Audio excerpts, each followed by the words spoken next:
2019년도 국가직 9급 무선공학개론 문제를 다시 올리도록 하겠습니다. 네, 1번 문제는 마이크로웨이브 통신의 특징으로 옳은 것은을 묻고 있는데요. 전파가 전리층의 영향을 받아 감소와 왜곡이 심하다 했는데 그렇지 않죠. 전리층을 통과합니다. 그래가지고 이런 위성통신에도 사용이 되죠. 마이크로웨이브파는. 사용 주파수 범위가 넓어 광대역 전송이 가능하다라고 했는데 보통 주파수, 반송파 주파수가 높으면 무조건 전송 속도가 높을 것이다 생각하는데 절대 그렇지 않습니다. 속도와 관계 있는 것은 대역폭입니다. 전송 속도가 관련 있는 것은요. 대역폭이 넓으면 더 많은 정보를 실어보낼 수 있기 때문에 그 넓은 대역폭 중에서 정보를 더 많이 실어보낼 수 있기 때문에 속도가 높은 것이 속도가 빠른 것이고, 반송파 주파수가 높고 낮으면 대역폭이 같다면 보낼 수 있는 정보량은 같습니다. 시간당 보낼 수 있는 정보량이요. 즉 속도가 같단 말이죠. 그런데 왜 주파수가 높으면 광대역 전송이 가능하냐? 지금까지 낮은 주파수에는 이미 많은 그런 목적으로 주파수가 할당이 되어 있어요. 그래서 뭐 TV용, 뭐 재난용, 뭐 통신용 이런 식으로 많이 할당이 되어 있기 때문에 대역폭을 넓게 가져가지 못합니다.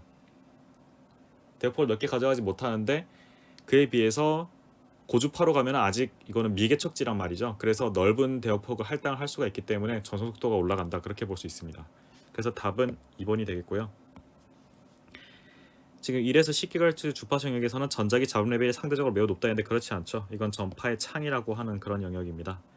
동작 주파수가 높아 고이득 고지향성 안테나의 구현이 불가능하다고 했는데 아니죠. 고지향성 안테나도 가능합니다.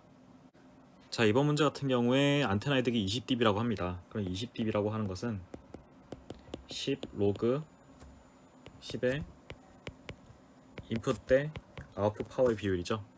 그래서 이렇게 해주면 결국 P5는 10의 제곱 곱하기 PI란 거죠. 그래서 PI가 10이기 때문에 P5는 1000입니다. 그래서 답은 3번이 되겠습니다. 전파의 성질에 대한 설명으로 옳지 않은 것은 이라고 묻고 있는데요. 전파는 횡파가 맞죠. 종파는 진행 방향과 같은 방향 이렇게 진동하는 거고, 횡파는 진행 방향과 수직으로 진동하는 건데 E와 H 모두 수직으로 진동합니다. 그리고 평면파죠. 균일 매질에서 전파는 직진한다라고 했는데 맞습니다. 균일 매질에서는 전파는 그냥 그대로 나가는 방향 그대로 나갑니다. 주파수가 높을수록 회절작용이 심한 게 아니고 직진성이 강하죠. 그렇기 때문에 3번이 틀린 게 되겠고요. 서로 다른 매질의 경계면에서 굴절과 반사된 성질이 있다. 서로 다른 매질에서 임피던스 차이가 나기 때문에 굴절 반사가 일어나게 됩니다. 더 정확히는 이건 어떤 경계 조건을 만족시키기 위해서 일어나는 일인데 이거는 전자기학 강의를 들으시면 아실 수 있는 내용입니다. 자, 지금 주어진 신호가 4 곱하기 10의 9 파이 t라고 했는데요. 이 주파수는 그러면 4 곱하기 10의 9승 파이를 2파이로 나누면 되겠죠. 그러면 2 곱하기 10의 9승 헬츠가 됩니다. 따라서 파장 람다는 F분의 C에서 3 곱하기 10의 8승분의 오버 2 곱하기 10의 9승이죠. 그럼 그렇기 때문에 0.15m가 됩니다. 따라서 반파장이라고 했으니까 2분의 람다죠. 2분의 람다는 7.5cm가 되겠습니다. 그래서 답은 2번이 되겠네요. 네, 슈퍼 헤테로다인 수신기에 대한 얘기인데요. 이게 하측 튜닝을 사용한다는 거는 이 로컬 오실레이터 주파수가 F인보다 입력 주파수보다 더 낮은 데 위치한다는 뜻이랍니다.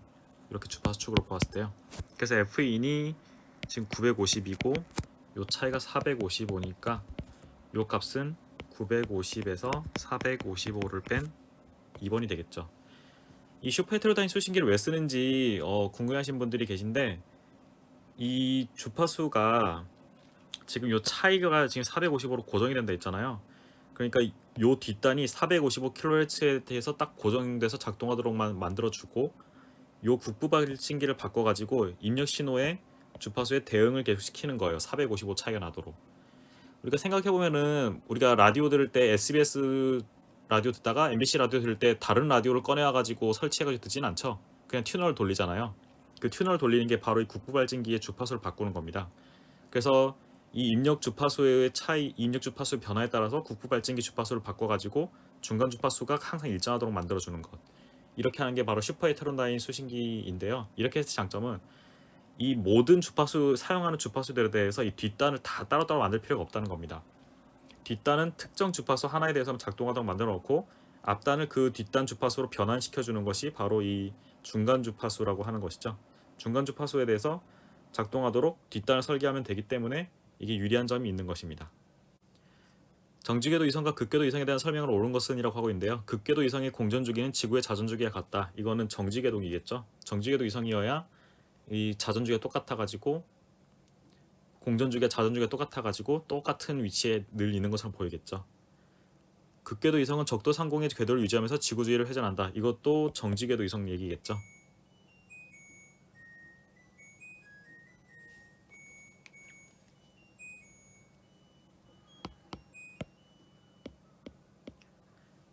자, 정지궤도 이성과 극궤도 이성에 대한 설명으로 옳은 것은이라고 묻고 있는데요. 극궤도 이성의 공전 주기는 지구의 자전 주기와 같다. 그렇지 않죠. 공전 주기와 지구의 자전 주기가 같은 거는 정지궤도 이성이어서 이 주기가 같기 때문에 항상 정지된 위치에 있는 것처럼 보이겠죠. 극궤도 이성은 적도 상공의 궤도를 유지하면서 지구 주위를 회전한다. 이것도 정지궤도 이성에 대한 얘기가 될 겁니다. 그 다음에 정지궤도 이성의 고도는 극궤도 이성이 고도에 비해 높다라고 되어 있는데 보통 정지궤도 이성의 고도는 높습니다. 약 36,000km죠. 이 고도에 위치하는 게 딱 그 지구의 중력과 돌 수 있는 구심력이 같은 값을 갖는 그런 반지름입니다. 36,000km 정도가요. 저게 35,750인가 뭐 그런데 그렇기 때문에 이게 상당히 높은 위치에 있기 때문에 항상 지연 시간에 문제가 생겨요. 정지궤도 이성은. 그래가지고 이 딜레이가 중요한 통신에선 사용하기 좀 어렵습니다. 그래서 일단 답은 4번이 되겠고요. 정지궤도 이성은 남극과 북극을 통과한 궤도를 따라 지구주위를 공전한다. 이거는 극궤도 이성이겠죠. 극이 들어가니까. 펄스 코드 모듈레이션 방식에 대한 설명을 옳은 것은이라고 되어 있는데 왜곡을 발생시키지 않은 최소 표본화 주파수를 나이키스트 주파수라고 한다. 그렇죠. 양자화 이후에 표본화를 진행한다. 그렇지 않죠. 먼저 표본화를 해야 그 표본에 대해서 양자화를 진행할 수 있겠죠. 적은 비트 수로 입력시는 넓은 범위를 양자화하기 위해서는 균일 양자화가 적합하다라 했는데 그렇지 않죠. 이 컴펜딩 압축과 그런 신장을 합친 압신이라고 하는 이런 식으로 비선형 양자화를 해줘야 이 부분에서는 좀 더 잘 양자화를 할 수가 있고 이쪽에 대해서는 좀 덜 세밀하게 양자화를 함으로써 적은 비트로 효율적으로 양자화를 진행할 수 있게 될 겁니다. 양자 비트 수가 증가할수록 양자 잡음은 줄어들겠죠. 당연히 양자 잡음이란 거는 어떤 레벨의 이 차이를 말하는 건데 이 안에 이 비트 수가 하나 있을 때랑 두 개 있을 때 뭐 이게 점점 그런 레벨이 많아진다는 뜻이죠. 비트 수가 늘어난다면 레벨이 많아지면은 당연히 요 레벨 사이의 간격이 줄어들면서 양자 잡음도 줄어들게 될 겁니다. 지구과 위성 사이의 거리가 22,500이라고 했으니까 왕복하는 거리는 45,000m가 되겠죠. 그 다음에 시간을 묻고 있으니까 이거를 3 곱하기 10의 8승 미터 퍼 세컨드로 나눠줘야 되는데 얘는 킬로미터니까 10의 3승을 곱해줘야겠죠. 그렇게 계산을 해보면은 얘는 15가 될 것이고 15 곱하기 하나 둘 셋이니까 10의 6승 빼기 8승 세컨드가 될 텐데 얘는 15 곱하기 10의 마이너스 2승 세컨드 즉 10의 3승 150 곱하기 10의 마이너스 3승 세컨드니까 얘는 밀리세컨드죠. 따라서 150 밀리세컨드가 되겠습니다. 자, 전력 이득을 먼저 계산해 보면은 25 플러스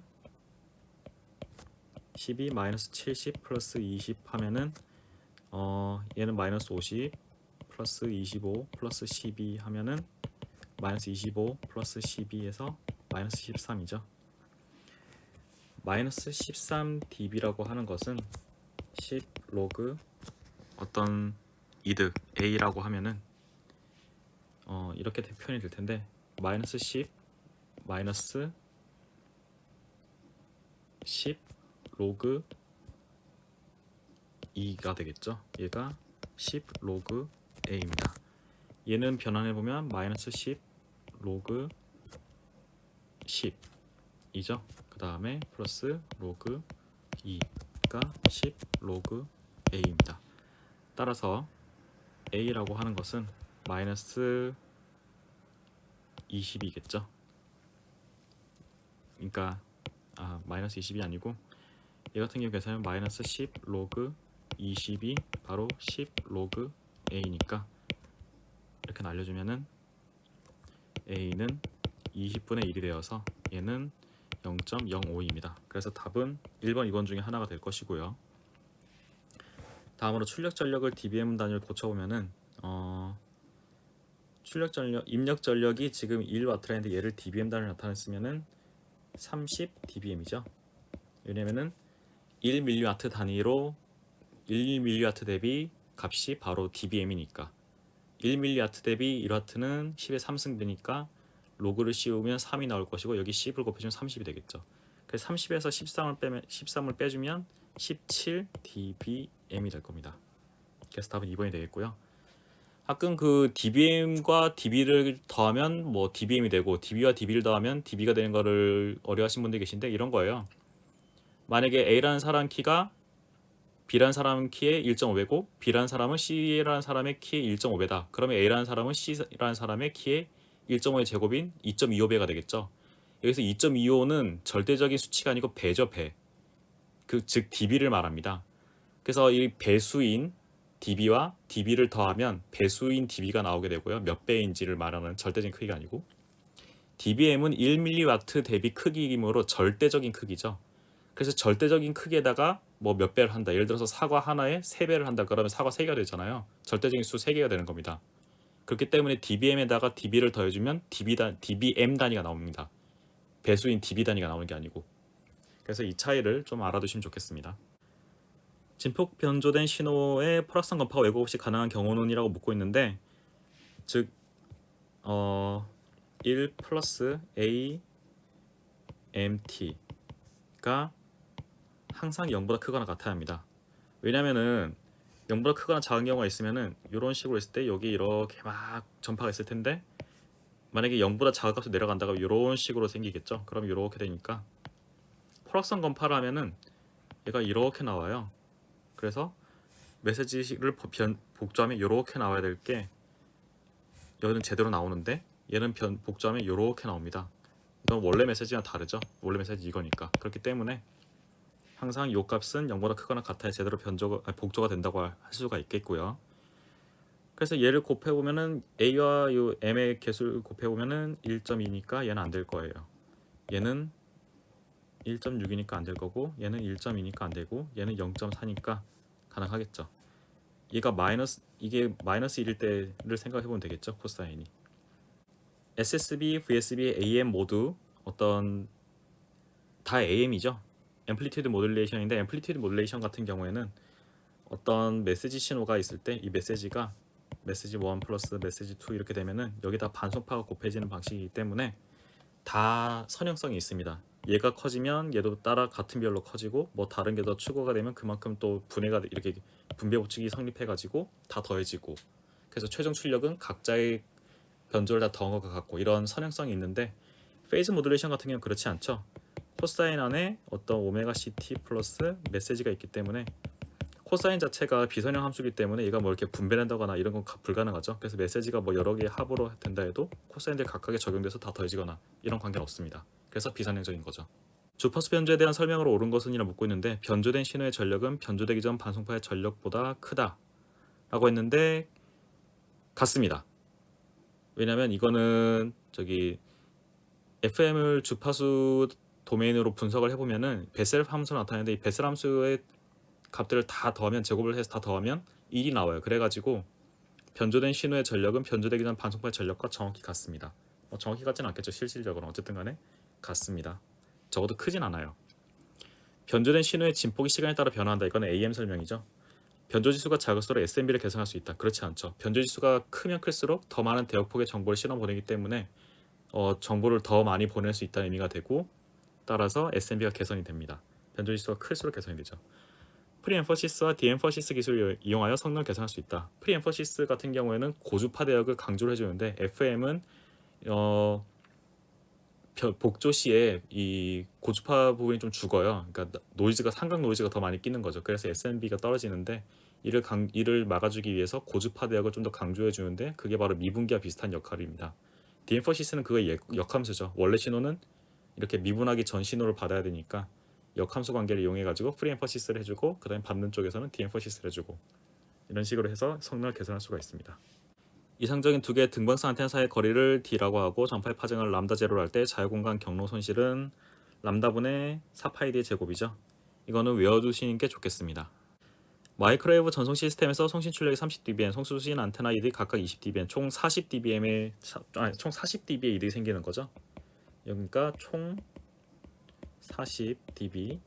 자유공간 경로 손실이 130dB, 수신기 최소 수신 감도가 마이너스 75dB라 합니다. 자, 그러면은 30에다가 송수신 안테나 이득 각각 20dB라 했으니까 총 40dB. 그 다음에 자유공간 경로 손실이 마이너스 130, 최소 수신 감도가 75보다 마이너스 70으로 했으니까 요 값과 마이너스 75 사이의 차이, 즉 뺄셈을 해주면 얘가 바로 링크 마진이 되겠죠. 링크 마진이라고 하는 것은 그 여유예요, 여유. 어느 정도 이렇게 시그널을 제대로 감지할 수 있는가, 여유를 뜻하는 것인데, 이걸 계산을 해보면 70 마이너스 130 플러스 75예요. 즉 145 빼기 130이니까 15가 되겠죠. 그래서 답은 3번이 되겠습니다. 자, 다음 그림과 같이 A단과 B단이 연결되어 있을 경우 전송선 AB 지점에서 A단과 B단 사이에 최대 전력이 전달되는 조건이라 묻고 있는데, 지금 최대 전력 전달 조건은 요거의 컨주게이트 관계가 되는 거죠. GA 컨주게이트, 즉 50 마이너스 J 50이 됩니다. 이걸 증명하는 방법은 좀 쉽지 않기 때문에 그냥 이 컨주게이트 관계다라고 알고 계시면 될 것 같고요. 이거는 증명 없이 일단은 외우고 넘어가는 걸로 하겠습니다. 증명하려면 막 미분해야 되고 막 그래가지고 생각보다 직관적으로 나오진 않아요. 반송파 전송 양측 파대 변조 방식에 대한 설명을 오는 것은인데, 변조된 싱크의 진폭이 변하죠. AM이니까요. 힐베르트 변환이 반드시 사용된다. 이건 SSB에 대한 얘기입니다. 힐베르트 변환이란 것은 그 주파수 도메인에서 J 시그넘 F를 곱해준 값인데, 이거는 어떤 이렇게 주파수 이런 메시지를 이렇게 수직으로 바꿔주는 그런 역할을 합니다. 메시지 신호의 대역폭이 B이면 변조된 신호의 대역폭은 2B이다. 왜 그렇냐? 메시지 신호가 대역폭이 이렇게 B라고 되어 있다는 것은 요 값이 B라는 거고요. 요걸 변조시키면 이렇게 되죠. 그래서 요 폭은 요 BB가 있어서 2B가 됩니다. 그래서 대역폭은 2B가 되는 게 맞습니다. 왜곡 없이 비동기식 복조를 하려면 변조 지수는 1보다 작아야 한다. 앞서서 설명드렸죠. 이 출력이 음수가 되면, 포락선이 음수가 되면 안 된다고요. 그래서 1보다 작아야 한다기 때문에 4번은 틀린 게 되겠습니다. 직교 주파수 분할 다중화 전송 방식에 대한 설명을 옳지 않은 것인데, PAPR이 높아 송신기의 전력 효율이 낮아진다. 맞는 말이죠. 그러니까 피크 대 그 평균 전력이 차이가 큽니다. 그래서 비선형성이 발생하기도 하고 전력 효율은 떨어지게 됩니다. 인저 심볼 간 간섭을 제거하기 위해 보호 구간을 추가합니다. 그렇죠? 이렇게 보면 가드 인터벌이 이렇게 있죠. 여기는 사이클릭 프리픽스를 채워주고요. 전송할 직렬 스트리밍 형태의 입력 데이터를 병렬 데이터 스트리밍을 나눠서 각각의 부분 송파를 할당한다. 그렇죠? 이렇게 직렬로 들어오는 거를 이런 식으로 나눠가지고 여기 각각의 이런 부분 송파들을 곱해서 얘들을 IFFT에서 어떤 시간축으로 만들어가지고 전송을 하죠. 그렇기 때문에 3번도 맞는 얘기가 되어 있고요. 직교성이 유지되기 위해 각 부반 송파의 주파 스펙트럼이 중첩되지 않아야 한다는데 상관없죠. 이렇게 중첩이 돼도 어차피 여기서 이게 딱 샘플링하면은 이게 다 딴 것들 0이 나와요. 0이 나오고 나만 살아남기 때문에 상관이 없습니다. 그래서 4번이 틀린 게 되겠죠. 자, 레이더 성능에 대한 설명을 옳은 것은요 묻고 있는데요. 비밀폭이 좁을수록 방위분 해능이 좋아진다. 그렇죠. 비밀폭이 넓다면은 여기 어디서 물체가 있어서 이렇게 반사해서 들어오는지 모르겠죠. 그런데 이렇게 좁으면 정확하게 딱 여기서 온다는 걸 알 수가 있습니다. 그래서 방위분 해능이 좋아지고요. 최대 탐지 거리를 2배로 하려면 송신 전력을 4배로 해야 된다. 이게 제곱으로 하면 되는 거 아니야 생각할 수 있는데 그렇지가 않습니다. 레이더에서 갈 때 아래 마이너스 2승이 있고, 이게 또 돌아올 때 아래 마이너스 2승이 있기 때문에 곱해주면 아래 마이너스 4승이 됩니다. 그래서 2배로 하려면 2의 제곱이 아닌 2의 4승이 16배로 해야 됩니다. 유효 반사 면적이 작을수록 탐지 거리가 증가한다. 작으면 작을수록 돌아오는 전파량이 적기 때문에 탐지 거리는 짧아지겠죠. 이게 바로 스텔스의 원리입니다. 유효 반사 면적이라는 게 바로 RCS라는 값이죠. 펄스 폭이 넓을수록 거리 분행이 좋아진다. 그렇지 않죠. 펄스 폭이 좁으면 좁을수록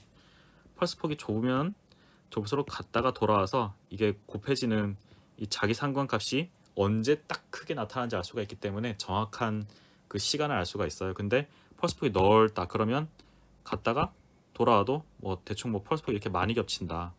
그럼 요 차이가 이 자기 상관계수의 차이가 크지 않기 때문에 시간 분해능 혹은 뭐 이제 시간과 그 속도는 곱하면은 뭐 시간과 속도를 곱하면은 거리가 나오니까 거리 분해능은 오히려 나빠지게 됩니다.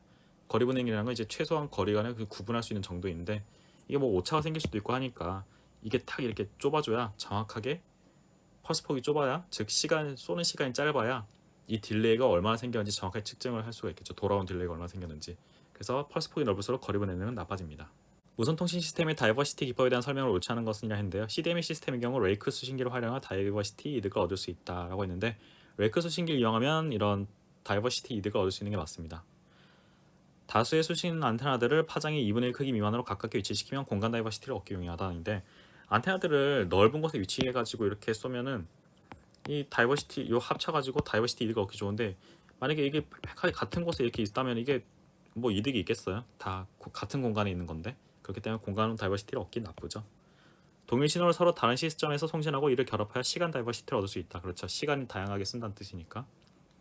사고도 마찬가지입니다. 주파수를 다양하게 쓰니까 주파수 다이버시티를 얻을 수 있겠죠. 다중 이출력 안테나 통신 시스템에 대한 설명을 옳은 것은인데요. 여러 개의 안테나를 사용해 데이터를 여러 경로로 전송한다. 그렇죠. 그렇기 때문에 1번은 맞는 얘기가 되겠고요. 공간 다중화 기법에서 복호 가능한 공간 스트림의 최대 개수는 송신기와 수신기 안테나 개수 중 큰 수이다. 그렇지 않죠. 만약에 내가 5개가 있고 여기 하나가 있다. 그럼 5개를 이렇게 다 쏴봐도 얘는 한 번에 처리할 수 있는 건 하나밖에 안 돼요. 얘는 5개를 보낸다 할지라도. 그러니까 한 번에 처리할 수 있는 건 결국 하나의 스트림밖에 안 되는 거죠, 이 중에.